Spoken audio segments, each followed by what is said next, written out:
The UK's first confirmed coronavirus case was announced on an otherwise very busy day, January 31st, the day the UK left the EU. This is not an end, but a beginning. There weren't many mentions that 2 members of a Chinese family staying at a hotel in York had contracted COVID-19. The Brits weren't yet anxious. Within a month, community spread had started, and by early March, while Italy's deaths were climbing, Boris Johnson still wasn't sounding like a worried man. No one in the UK had died yet, and confirmed cases were still fewer than 100. I was at a hospital the other night where I think there were actually a few coronavirus patients, and I shook hands with everybody, you'll be pleased to know, and I continue to shake hands. Briefly, this casual attitude wasn't just a prime ministerial quirk, it was policy. As European nations were locking down and closing schools, the UK was on a path of appearing to let the virus take its course, with a view to building herd immunity. Stores and schools stayed open, life went on. This was the week Sophie Gregoire Trudeau was in the UK, here with Idris Elba.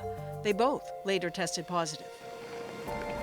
The Prime Minister was out too with the President of Malta, at the same event with Prince Charles, who later would test positive.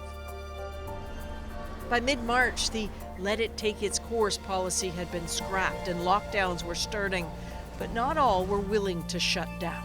Will you go to the pub tonight? Of course I'll go to a pub if I need to go to a pub. Even the Prime Minister's father seemed unwilling to change his daily patterns.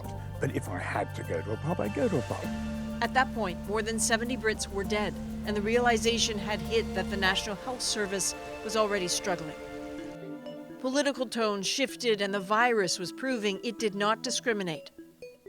March 25th, Prince Charles announced he'd tested positive. March 27th, Boris Johnson made the same declaration.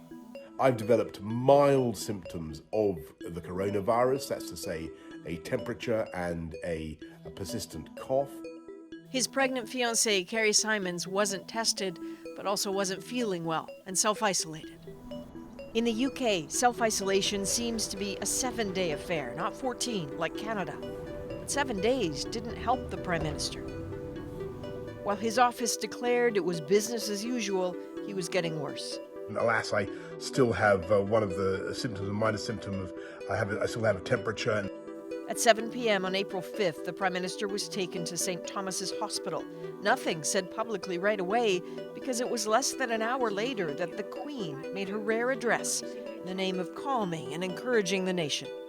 We should take comfort that while we may have more still to endure, better days will return. News of Johnson's hospitalization came later. Shock enough that within 24 hours he'd be admitted to an ICU and receive oxygen. Well, that was as sobering as it gets. As he lay in ICU, the number of Britons infected moved to just over 60,000. Is one of the doctors here? 7,000 dead in just a few weeks. All of this proof the virus can find anyone at all. Power is no disinfectant.